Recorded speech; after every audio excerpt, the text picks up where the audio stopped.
Hola, muy buenos días. Bienvenidos una vez más a su canal Sintonizando el Derecho, con mis amigos Grecia, Fernando, Karina y su servidora, Lisbeth.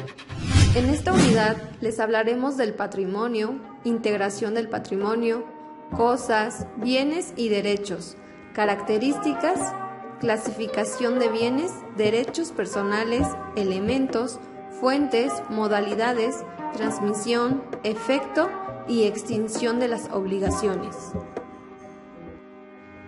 En este capítulo empezaremos con una entrevista. A continuación tenemos a nuestro invitado de honor, Fernando. Hola Fernando, empezaremos con la primera pregunta. ¿Qué entiendes por patrimonio?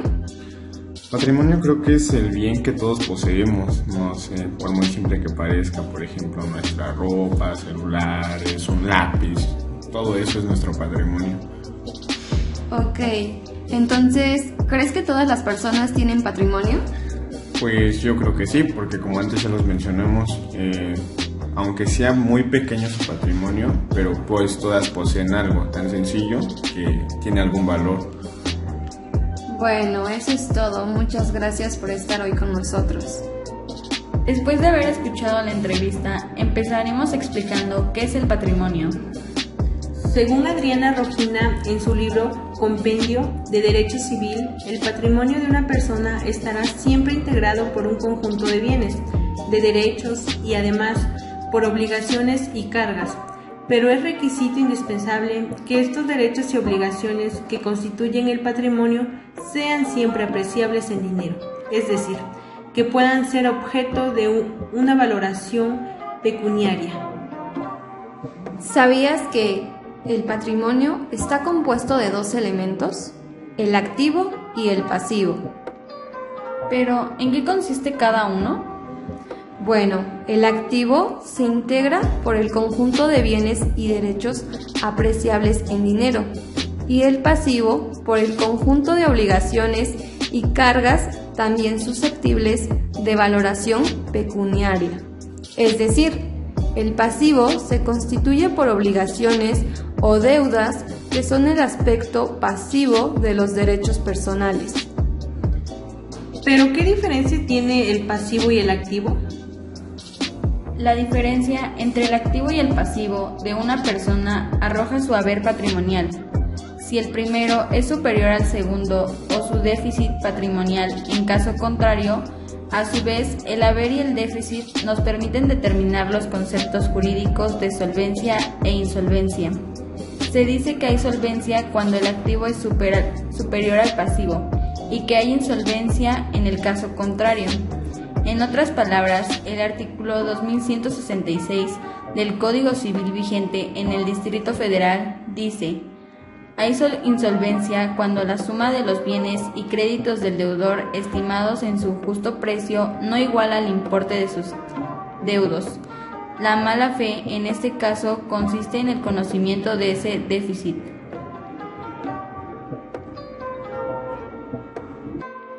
Fundamentalmente, existen dos teorías sobre el patrimonio, la teoría clásica y la teoría moderna.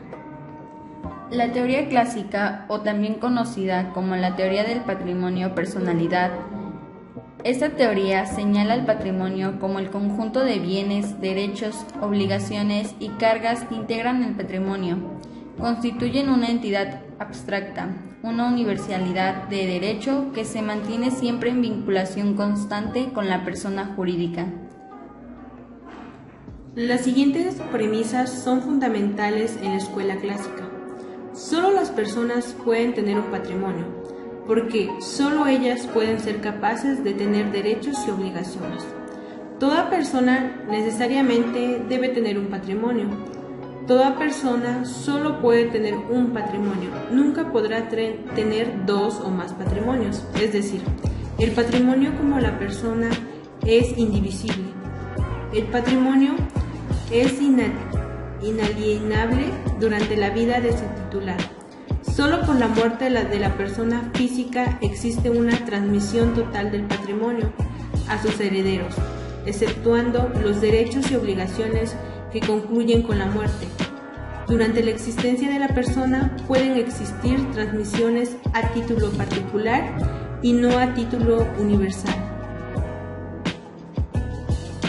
Bien, según Rogina, la teoría moderna o patrimonio-afectación señala al patrimonio de afectación como una universalidad reposando sobre la común destinación de los elementos que la componen, o más exactamente, un conjunto de bienes y deudas inseparablemente ligados, porque todos ellos se encuentran afectados a un fin económico, y en tanto que no se haga una liquidación, no aparecerá el valor activo neto. En el artículo 723 del Código Civil menciona que son objetos del patrimonio de la familia: 1. La casa habitación de la familia; 2. En algunos casos, una parcela cultivable. Bueno, a mí me gustaría comentar algo al respecto. Tuve una experiencia respecto a este tema, ya que una vecina de al lado no cuenta con su propia barda. Hay ocasiones en las que escuchamos cómo están taladrando la pared. Bueno, le hemos comentado que no haga eso, pero ella no entiende. Bueno, hablando de ese tema, a mí también me gustaría comentar algo. En el pueblo donde yo vivo se dio un caso similar. Hay una maestra que vive allá en el pueblo, y entonces su vecina tomó su barda de la maestra para hacer su casa. Entonces se traen problemas entre ellas por una cuestión de amor, y en una ocasión la vecina para fastidiar a la maestra se le ocurrió lanzar una piedra en el techo de la casa de la maestra, y como era de lámina, pues no resistió. Entonces hizo un hoyo en el techo. Entonces la maestra, para vengarse de una otra forma de que rompió su lámina, le pidió a su marido que destruyera una parte de la pared. Y pues al destruir una parte de la pared veía todo lo que hacía la otra señora, y esa fue su venganza. Entonces siento que por eso es muy importante que cada quien construya su pared, porque puede ser que haya problemas y pues no encuentren una solución. Mira, respecto a estos temas puedes demandar a tu vecina por daño a la propiedad, pero esto tomaría tiempo y dinero.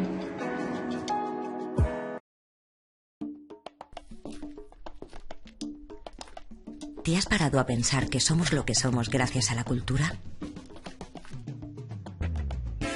¿Te has parado a pensar cuánta gente y cuánto esfuerzo hay detrás de ella? ¿Te has parado a pensar en lo importante que es el patrimonio cultural? La cultura se constituye por valores, creencias, lenguas, conocimientos, artes y saberes con los que una persona o un grupo expresa el sentido que le da a su existencia. Todas las personas somos portadoras de cultura y participamos en la construcción de esta. En este marco, el patrimonio cultural es la herencia propia del pasado de una comunidad, mantenida de generación en generación hasta la actualidad. La UNESCO trabaja por demostrar la importancia que tiene para todos los pueblos del mundo la conservación de estos bienes y tradiciones irreemplazables. Es por ello que, en marzo de 2015, UNESCO presentó la campaña Unidos por el Patrimonio. Se trata de un movimiento mundial cuyo objetivo es celebrar y salvaguardar el patrimonio y la diversidad cultural en todo el mundo. La campaña es un llamamiento a todas las personas para que hagan frente al extremismo y la radicalización, celebrando los lugares, los objetos y las tradiciones culturales. El patrimonio y la diversidad cultural no solo están amenazados por las causas tradicionales de deterioro, también lo están por la evolución de la vida social y económica, que agravan estas amenazas con fenómenos de destrucción aún más temibles, como son los procesos bélicos. ¿Cómo te sentirías si el patrimonio cultural y natural de tu contexto más cercano fuera destruido?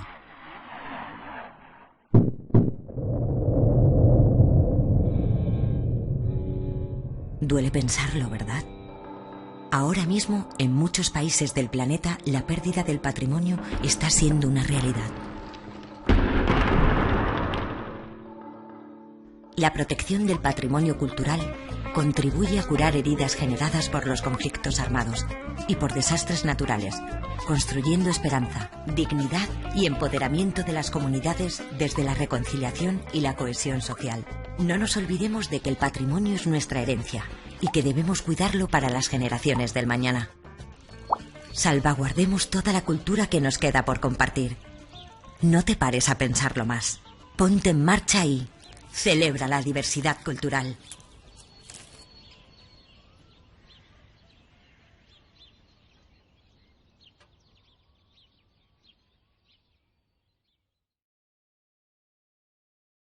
Bien, ahora abordaremos los temas de bienes, cosas y derechos.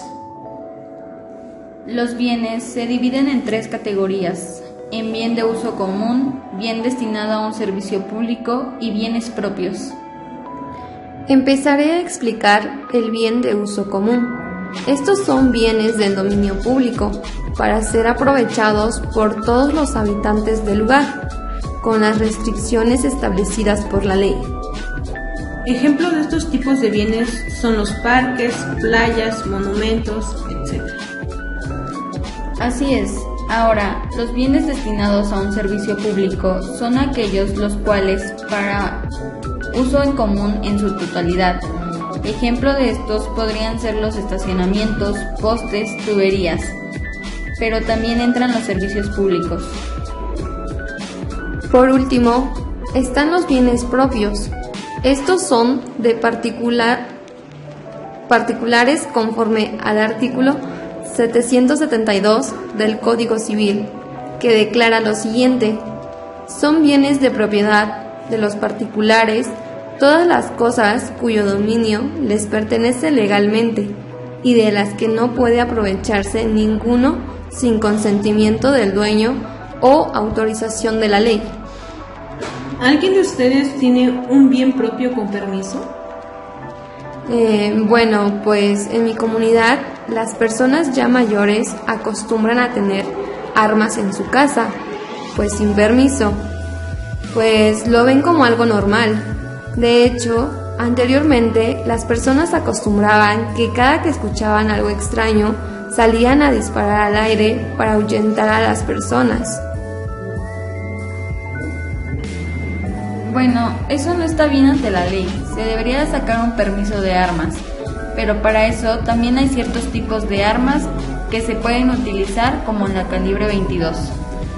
Bueno, sí tienes razón, tienen que sacar un permiso, pero pues siento que en las comunidades, como por ejemplo en mi comunidad, sucedió algo similar como lo que nos platicaba Liz, ya que también acostumbran a portar armas. En una ocasión sucedió que llegaron los militares a revisar las casas para ver si encontraban armas. Entonces una familia que tenía armas, al enterarse que los militares andaban revisando en las casas, lo que hizo fue ir al monte e enterrar sus armas. Y pues ya cuando los oficiales pasaron a sus casas, pues no encontraron nada. Pero pues ya al retirarse los oficiales, pues ya fueron por las armas al monte. Es como una forma de, o sea, ellos saben que está mal, pero pues para que, no sé, la ley no los castigue, lo que hicieron fue ir a esconderlas. Y bueno, ¿no creen que en algún tiempo estas personas se quieran deshacer de sus armas? Pero, ¿cómo lo harían? Bueno, tienen que ir al ejército para que le den un permiso para que pueda trasladar el arma sin problema alguno. Entonces, ¿los oficiales son los únicos que pueden portar armas todo el tiempo? No todo el tiempo, solo mientras están en horario laboral. Pero solo los soldados con cierto rango pueden portar el arma.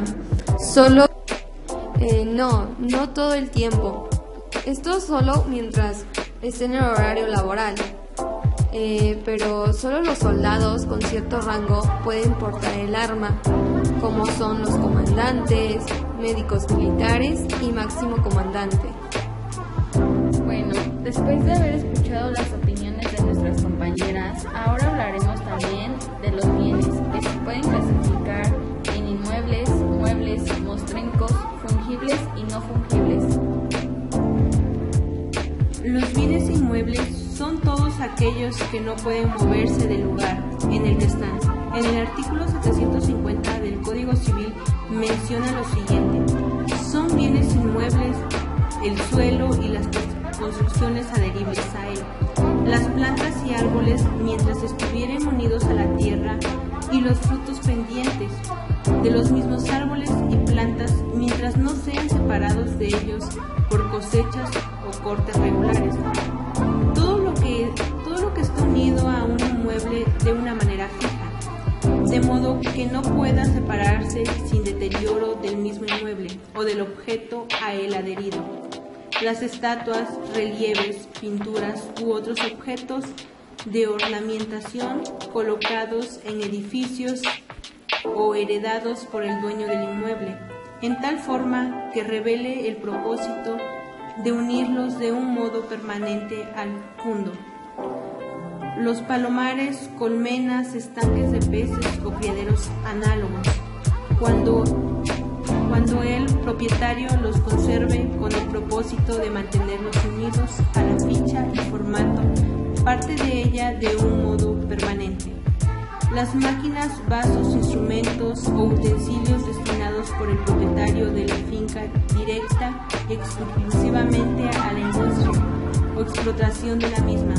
Código Civil Federal, Cámara de Diputados del Congreso de la Unión, Secretaría General de Servicios Parlamentarios. Los abonos destinados al cultivo de una heredad que estén en las tierras donde hayan de utilizarse y las semillas necesarias para el cultivo de la finca. Los aparatos electrónicos y accesorios adheridos al suelo, a los edificios por el dueño de estos, salvo convenio o contrario. Los manantiales, estanques, aljibes y corrientes de agua, así como los aceductos y las cañerías de cualquier especie que sirvan para conducir los líquidos o gases a una finca o para extraerlos de ella. Los animales que formen el pie de cría en los predios rústicos destinados total o parcialmente al ramo de ganadería, así como las bestias de trabajo indispensables en el cultivo de la finca mientras están destinados a ese objeto. Los diques y construcciones que, aun cuando sean flotantes, estén destinados por su objeto y condiciones a permanecer en un punto fijo de un río, lago o costa. Los derechos reales sobre inmuebles, las líneas telefónicas y telegráficas y las estaciones radiotelegráficas fijas. Los bienes muebles, por su lado, son aquellos cuerpos que pueden trasladarse de un lugar a otro, ya sea porque se mueven por sí mismos o por efecto de una fuerza exterior.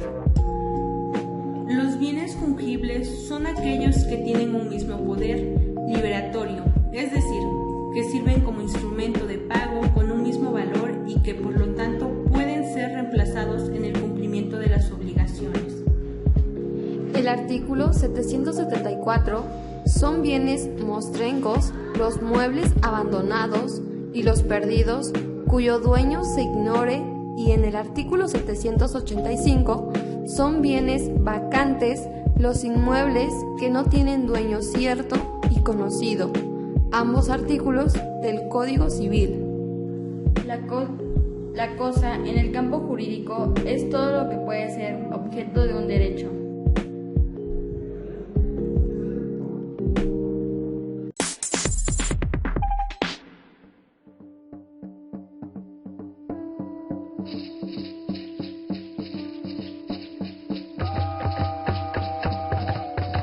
El enclave mexicano del Valle de Tehuacán, Cuicatlán, será candidato para ser declarado como Patrimonio Mundial, confirmó hoy la UNESCO. El Valle Mexicano aspira a ser incluido en la lista de Patrimonio Mundial como sitio mixto de dicha organización, en la 41ª reunión del Comité de Patrimonio del organismo. La candidatura del enclave mexicano es la única de México este año y se describe como un ejemplo de hábitat original de Mesoamérica. La reunión del Comité de Patrimonio se celebrará del 2 al 12 de julio en la ciudad polaca de Cracovia. El comité examinará 35 candidaturas de todo el mundo que aspiran a integrar la célebre lista. Notimex.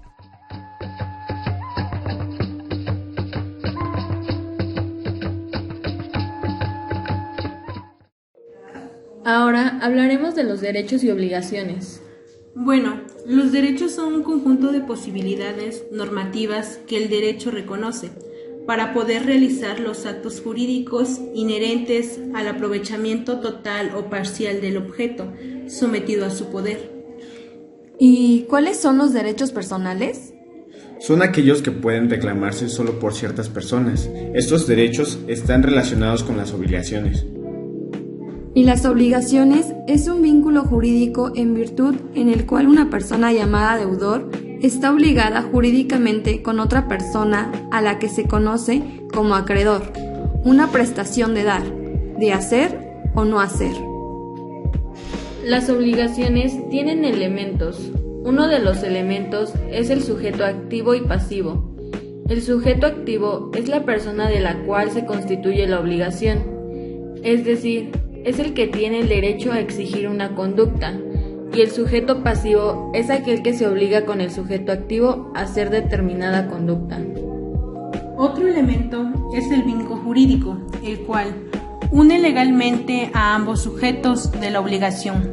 También encontramos la prestación, la cual debe ser determinada, lícita, susceptible de valoraciones en dinero y consiste en dar, en hacer o no hacer. Dar se refiere a dar dominio u otro derecho. Hacer se refiere a la ejecución de un hecho diferente a la de dar el dominio u otros derechos. Un ejemplo es un contrato de arrendamiento, y el de no hacer se refiere a abstenerse de hacer una determinada acción. Bueno, ahora hablaremos del último elemento. Este se divide primero en cuasicontratos. Estos son los hechos voluntarios ilícitos que obligan a las personas, pero sin que haya existido un previo acuerdo de voluntades. El segundo es cuasidelito. Este es un hecho ilícito, pero cometido sin intención de perjudicar. ¿Algunos de ustedes desea comentar algo relacionado a este último elemento? Sí, a mí me gustaría hablar sobre lo que me ocurrió en esta semana, pues iba caminando con una de mis amigas, la cual se iba a caer, y al momento de que pasó esto, ella alzó su mano y tiró mi teléfono. Este es un ejemplo de cuasidelito, culposo, porque no tenía la intención de tirar tu celular. Si hubiera sido diferente, es decir, con intención, se le llamaría dolo. Comentamos hace rato del contrato. Este entra en las fuentes de obligaciones. ¿Y en qué consisten las fuentes de las obligaciones? Las fuentes de las obligaciones son reconocidas en nuestro Código Civil vigente. Se mencionan y regulan como formas constitutivas de las mismas. Las siguientes: contrato, declaraciones unilaterales de voluntad, enriquecimiento ilícito, gestión de negocios, hechos ilícitos, responsabilidades objetiva y riesgo profesional. El contrato es un medio eficaz para la transmisión de dominio, por sí solo, respecto a las cosas ciertas y determinadas. Es decir, la propiedad se transfiere como consecuencia directa e inmediatamente del contrato. Esto quiere decir que el contrato es el acuerdo de voluntades para que se transfieran derechos y obligaciones. Las modalidades de obligación están sujetas a términos y condición. Primero, el término, un acontecimiento futuro y de relación cierta del cual depende la existencia o extinción de una obligación.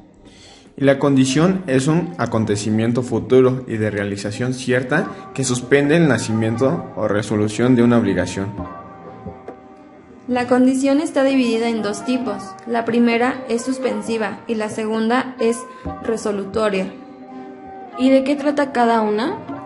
La suspensiva es cuando el nacimiento de la obligación depende de que se cumpla la condición, y la resolutiva es aquella que cuando se cumple la condición se extingue la obligación.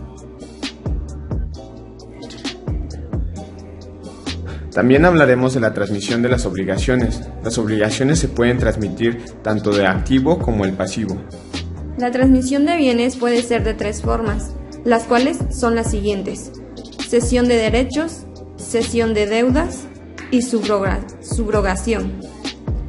Para empezar, la cesión de derechos es cuando el acreedor transfiere a otra persona los derechos que tenga contra su deudor, notificando al deudor quién es el nuevo acreedor. En la cesión de deudas es la cual, en la que haya situaciones de deudor, se requiere que el acreedor consienta expresa o tácitamente el cambio del deudor.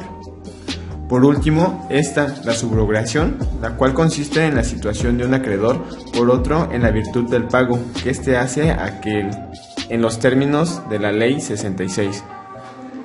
También existen los distintos modos de efectos para el cumplimiento de las obligaciones. El primero es el cumplimiento involuntario. Este tipo de cumplimiento es por convencimiento o temor. El segundo es el cumplimiento forzado. Ante el incumplimiento del deudor, el acreedor dispone de los medios legales a fin de que el deudor le procure aquello a lo que se ha obligado.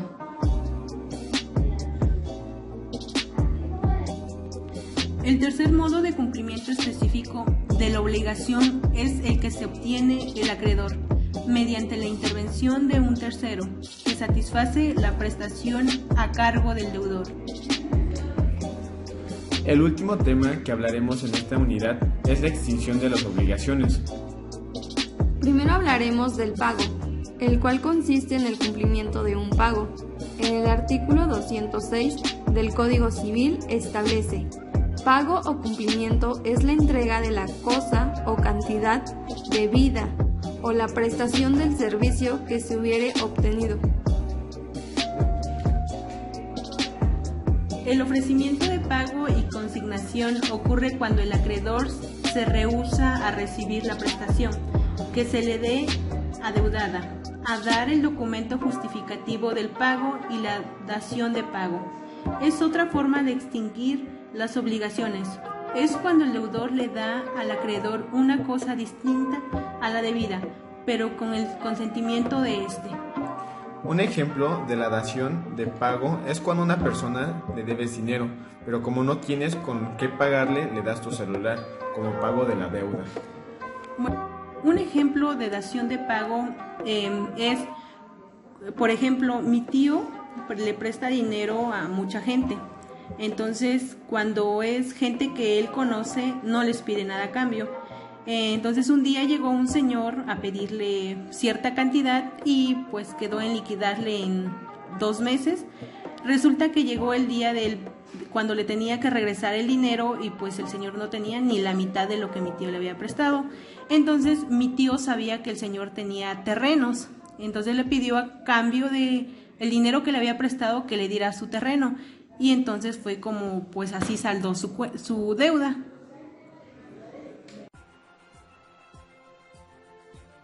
Yo pago mis impuestos. Yo pago mis impuestos. Yo pago mis impuestos. Yo pago mis impuestos. ¿Y tú? ¿Pagas tus impuestos? Todos los que trabajamos en México y pagamos impuestos, estamos construyendo nuestro país. Con orgullo y trabajo ponemos nuestro granito de arena. Y todos los que pagamos impuestos también tenemos derechos. Por una cultura contributiva. Prodecon, por ti estamos aquí. Prodecon protege, defiende y observa. Mi nombre es Fernando y aprendí de esta unidad algo muy importante. Bueno, yo soy originario de un pueblo de Zapotitlán Salinas llamado San Pablo Netitlán. Desgraciadamente, por el paso del tiempo ha quedado poco abandonado, y estas mismas casas igual.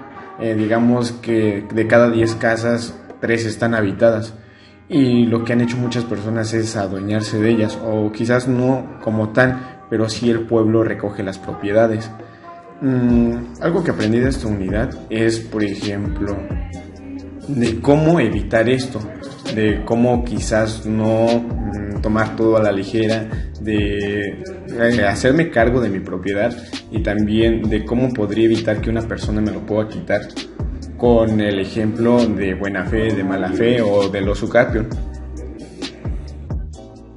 Bueno, en lo personal me llamó muchísimo la atención el tema de patrimonio. Creo que es algo muy importante. El hecho de tener conocimiento sobre este tema es muy interesante, es muy importante para nuestra vida futura.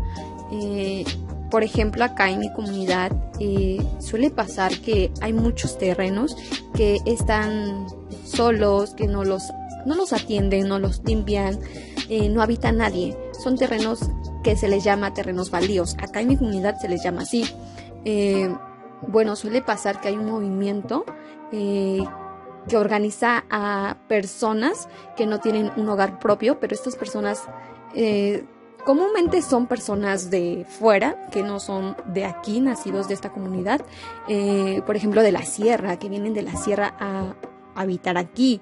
Ellos pues los organiza exactamente una persona, hace todo el movimiento y se apoderan de todos esos terrenos que están ahí abandonados. En una ocasión el dueño reclamó su propiedad, porque pues él decía que tenía las escrituras, que era dueño, pero no entiendo qué es lo que pasó y no pudo recuperar su terreno, no pudo hacer nada, ya que las personas se habían adueñado ya de esa propiedad. Entonces creo que es muy importante tener en cuenta que no debemos de abandonar un terreno así, porque suelen haber personas que se aprovechan y se adueñan de algo que les pertenece a otras personas.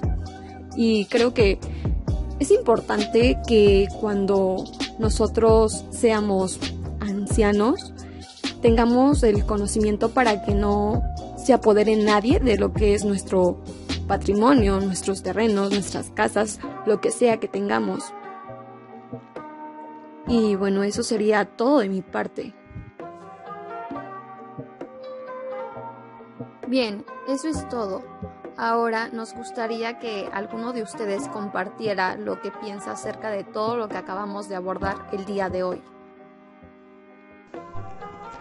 Bueno, como ya escuchamos, yo creo que hemos comprendido que todas las personas contamos con un patrimonio. Por ejemplo, en este momento la persona que está viendo este video o está terminando de ver este video cuenta con un patrimonio, pues su patrimonio puede ser su ropa que está ocupando en este instante o su celular con el que está viendo el video. Y así como contamos con patrimonio, pues el patrimonio se divide en bienes, cosas.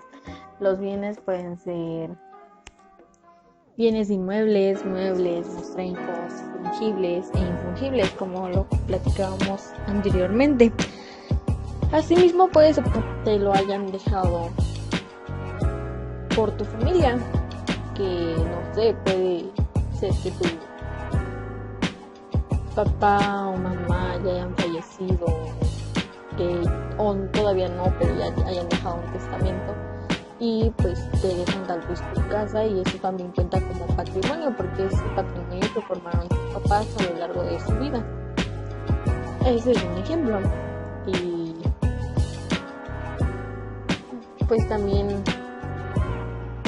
podemos encontrar o decir que así como ya tienes un patrimonio, también tienes derechos y obligaciones que debes cumplir. Pues debes hacerte cargo de él y así tu patrimonio va a estar bien cuidado. Bueno, lo que a mí me llamó mucho la atención fue acerca del cuasidelito, porque nos dice que es cuando nosotros cometemos alguna situación y con ella perjudicamos a la otra persona, entonces sin la intención, entonces tú no tienes la intención de hacerlo, pero sin en cambio terminas perjudicando a la persona. A mí en una ocasión me sucedió, le tiré el celular a mi tía porque ella no sé cómo llegó al lado mío y pues yo levanté el brazo y ella estaba con su celular, entonces se cayó su celular y pues se rompió, entonces yo le causé un daño, ¿no?